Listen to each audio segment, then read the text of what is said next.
Hello there, welcome to the Saroy channel, wherever you are in the world, and I want to send each and every one of you loads and loads of love, and I truly hope that you're doing exceedingly well and that you've had a lovely day or are about to embark on a lovely day, depending on what your time zone is, but lots of love to each and every one of you.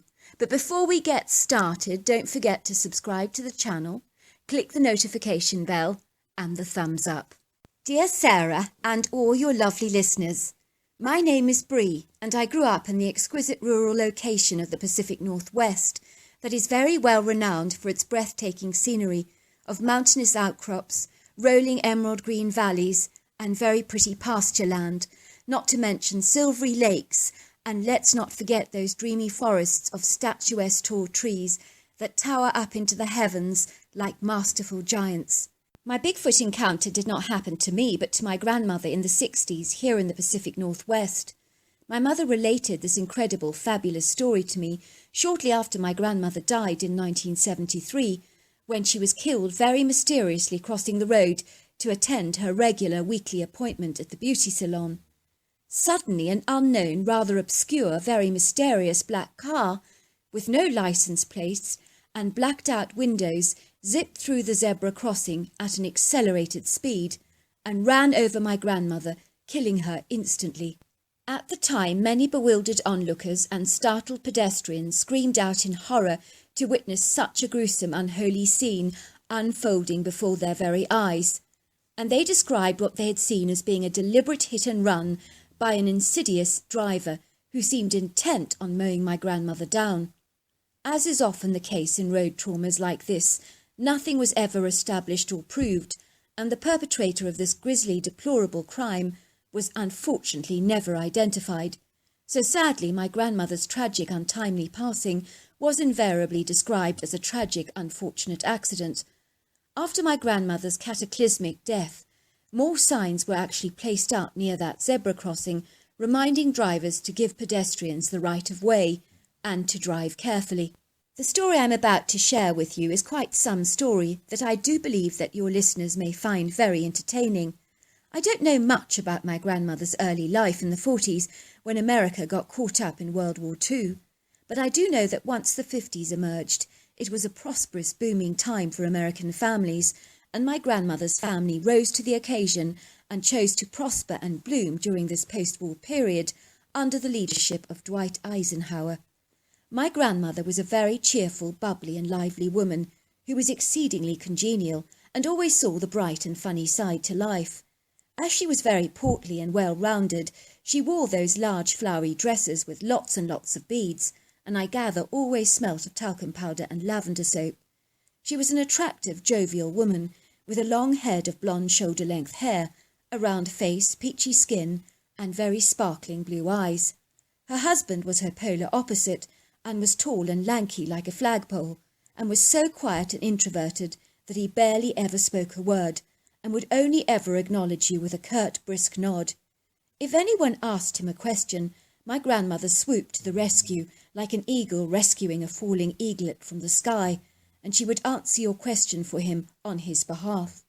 I'm not sure whether his reticence was due to antisocial behaviour or whether he was just painfully shy. I sincerely hope the latter was the case.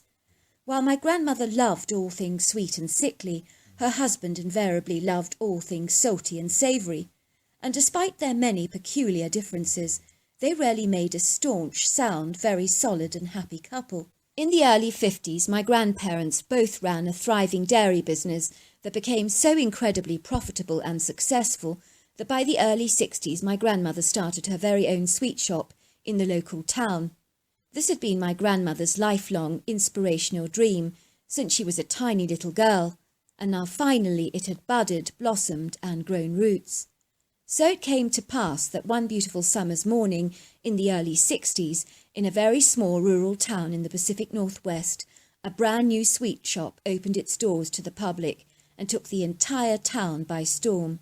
Such was the awesome reputation of my grandmother's shop that people from far afield came from all over America to buy my grandmother's candies, many that were exclusively made only for her shop, and she had been the pioneer of some of those incredible new flavours. Outside the stunning candy shop was a large, colourful pink, white and red striped awning with a curly sign that read Candy Queen on it. The seamless floor-to-ceiling gleaming shop windows were visually quite bewitching.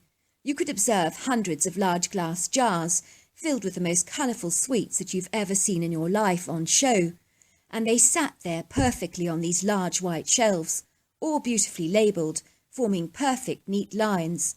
And then there were, of course, baskets of sweets and pretty tins, bottles and boxes of candies adorned in colourful bows for gifts on those special occasions. There were delectable bottles attractively presented containing different fudges from chocolate to vanilla, aniseed balls, jelly sweets made in all kinds of interesting shapes, bubble gums, treacle, caramel and butterscotch toffees, sherbets, gummy sweets, pixie dust, marshmallow fish, candy cigarettes, sweet necklaces, fruit chews, lemon heads, now not later banana and fruit chews, Swedish fish, $half chocolates, atomic fireballs, rhubarb and custard rock candies, coconut wheels, and the list goes on and on and on. The kids in this local bustling community loved nothing better than to spend their pennies on candies, and in those days a few pennies could invariably buy you quite a lot of the yummy stuff. The kids would scurry away from my grandmother's shop with animated expressions on their young jubilant faces as they peered eagerly through the contents of the pink and white bag that they had just purchased. They would stuff their drooling open mouths with jellyfish and long sticks of heavenly licorice twists, or bite away at the sweets on a candy necklace. For a young kid, my grandmother's shop was like heaven on earth. My grandmother soon acquired the name Miss Lollipop, as she always stood behind the old-fashioned cash register with a lollipop stick dangling out of her mouth, and so the name eventually just stuck, because her sweet tooth seemed to mean that she was guilty of raiding her own sweet jars almost as much as all the kids that frequented her shop did. So powerful was her sweet tooth that she was known to go to parties and eat virtually no savouries on offer and return to the pudding cart over and over again, with bowls overflowing with cream caramel, chocolate mousse and tons of ice cream. One day my grandmother was outwitted by a couple of cunning, mischievous young boys in the town who artfully pretended that poor little Tommy Briggs had subsequently fallen over and scraped his knee very badly and was in a very poor way indeed. "Mrs. Lollipop," said one of the wily boys, "Tommy's fallen off the tree and hurt his knee very, very badly. Please come now." My grandmother's cumbersome rounded form went wobbling out of the shop as fast as she could, with her first aid kit clasped tightly in her hands, to attend to poor little Tommy's wounds.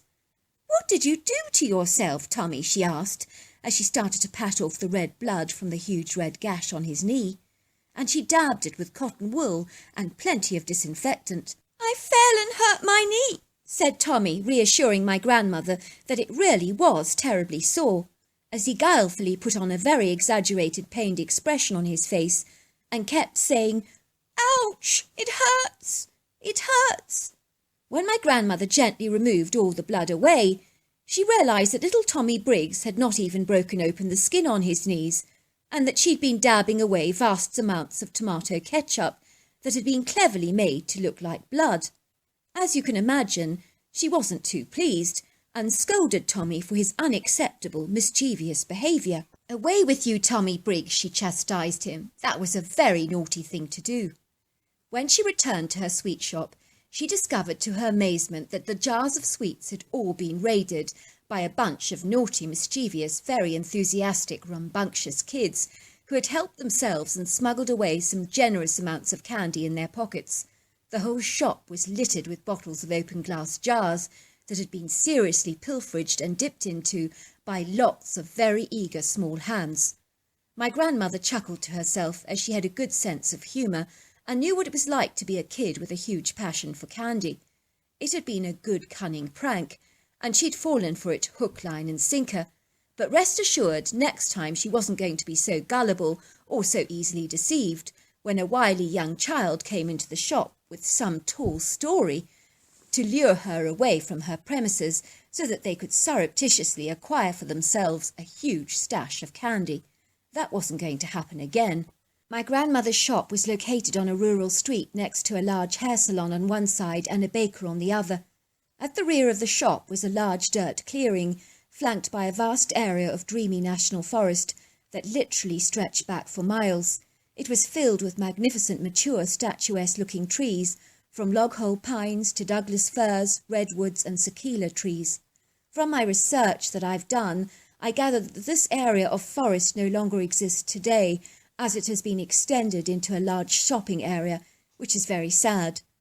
One day the naughty little Tommy Briggs came rushing into the store, and he raced up to my grandmother, telling her that there was a monkey in a tree on the edge of the forest, and to come at once. My grandmother chuckled at Tommy Briggs. "You've not fooled me this time, little Tommy Briggs," she said. "Have they not taught you anything in school? We don't have monkeys here in North America. You can only find them in places like Brazil and in Africa, or at your local zoo, but definitely not in the woods out there, let me tell you that." "No, really, Miss Lollipop, I'm not lying. There really is a monkey in the tree," he insisted. "I cross my heart. I hope to die. I'm not making it up. Please come now." My grandmother sensed that Tommy Briggs seemed to be gravely serious, but just to make sure she was not being set up for another clever prank, she surreptitiously locked the door of her candy shop behind her and hastily manoeuvred her hefty body as fast as she possibly could, with her beads jangling precariously around her neck and her forehead breaking out into a sweat. She wobbled hurriedly across the dirt road towards the edge of the forest until she approached the large oak tree that Tommy was pointing towards. "Hurry, Miss Lollipop. If you don't get here quickly, the monkey might go," he said earnestly. My grandmother looked up at the branches of a very large oak tree, and she told my mother that she actually saw a creature perching on a branch that looked like a monkey, but it wasn't a monkey, and it looked like a child, but it wasn't a child. But what on earth could it actually be? She couldn't imagine. My grandmother said the creature was very young, clearly only a baby, but incredibly intelligent and exceedingly alert, with deep-set golden eyes that stared down at them very, very curiously. My grandmother said that it was certainly as interested in them as they were in it. I gather it was covered from head to toe with very fluffy hazel-brown hair, and it didn't have a tail at all, as you would expect to see in a monkey. It did, however, have exceedingly long arms, and it was very small. My grandmother described it as having the most adorable angular face that she'd ever seen, with a very distinctive brow ridge, flat pug-like nose, and very small lips. "What kind of a monkey is it, Miss Lollipop?" asked Tommy curiously. "It's different to the ones you see at the zoo." "I've no idea, Tommy, but go to the greengrocer and ask Mr. Braid to give you a pound of bananas and bring them here now. Don't tell him about the monkey we've seen. Just tell him that I'll pay him for the bananas later." "Why must we not tell him about the monkey?" asked Tommy. "For the time being, it's our secret, Tommy, and if you keep it like a good boy, you can have free candy for an entire month from my shop." Tommy knew that that was a really good deal. "Free candy," he said, his eyes lighting up like a Christmas tree. "Anything I like for a whole month?" "Yes, anything you like for a whole month," my grandmother assured him. So little Tommy did not tell anybody else about the monkey, but came racing back from the grocer's with a stash of bananas for the little critter. My grandmother peeled the bananas and handed them to the little creature in the tree in broken pieces because he was very small, and the critter grabbed them with his tiny hands and ate the bananas very gratefully.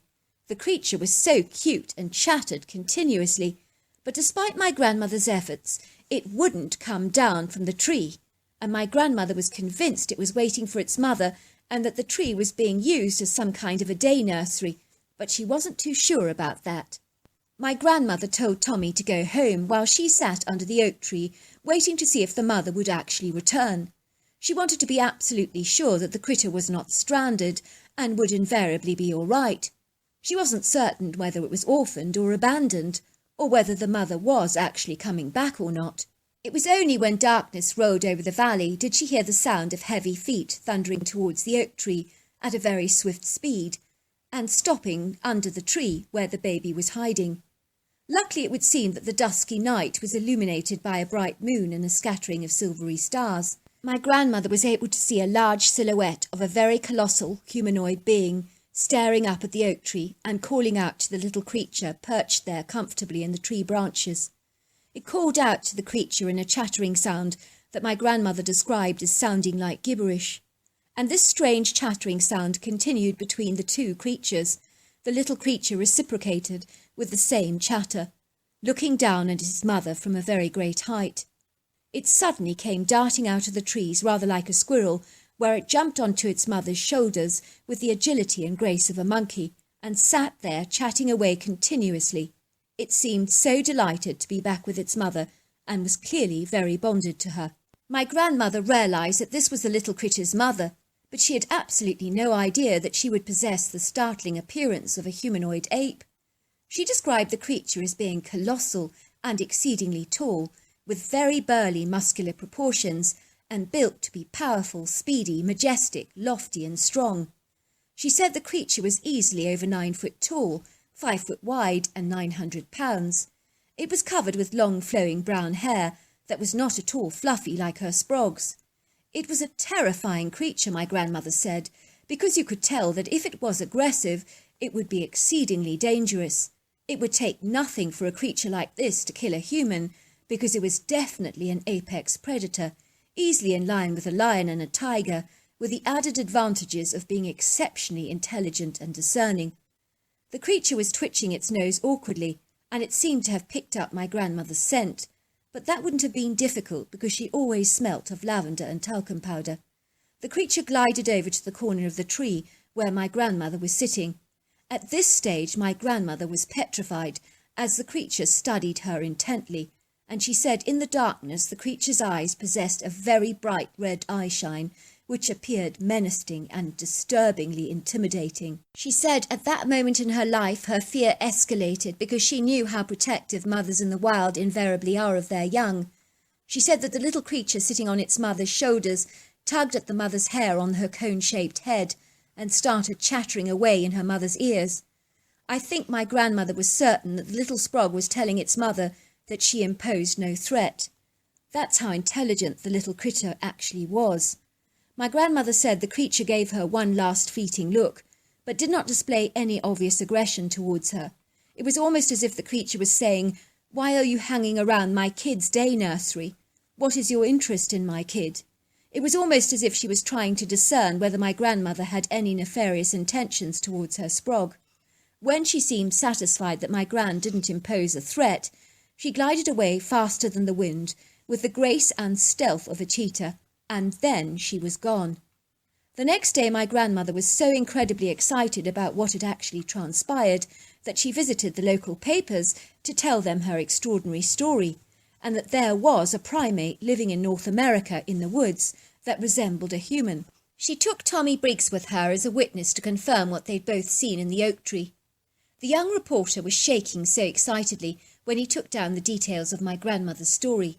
"This is big stuff," he said exuberantly, and eagerly he proceeded to write the article.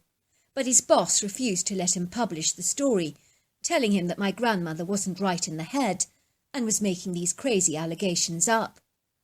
My grandmother was bitterly disappointed not to be believed, and I gather even her own husband was cynical about her extraordinary claims.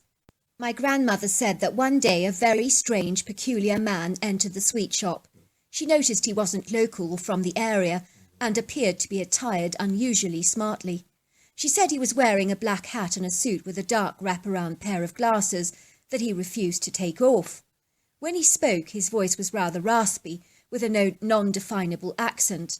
I gather he asked for a quarter of coconut ice and a quarter of licorice twists, and after he paid her for his goodies, he said the very strangest, most peculiar thing that caused my grandmother's hair to stand up on edge and for her heart to thunder through her chest like a heavy drum. "By the way, if I was you, I would not go spreading rumours about apes living in North America. I'd hate to see your pretty little candy shop go down in flames, wouldn't you? Or anything untoward happen to your husband of yours on that dairy farm."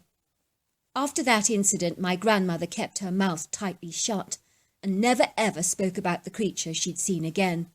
but on 2 occasions she had red roses delivered to her sweet shop with a note attached to it in a tiny sealed envelope saying, "We're watching you," and that really freaked her out immensely. It was only after my grandmother died in that extraordinary hit-and-run accident that my mother told me the story, as she was wondering if the strange accident could have been connected to the threatening man who had surreptitiously paid her a visit in her shop under the guise of buying sweets. Could he have been the one driving the black car that violently ran her over? And why was he so intent on not allowing my grandmother to tell the locals about the ape-like humanoid that she had encountered at the edge of the woods? My mother tried to connect the dots, but it was difficult to make any sense of it. It was only in the year 2008, when there was extensive coverage on TV about a creature known as Bigfoot, that I began to connect the dots and realise that this was the strange creature that my grandmother must have encountered all those years ago. So there you are. That's my story. Well, I'd just like to say, Bree, thank you so very much for such a lovely, lovely story.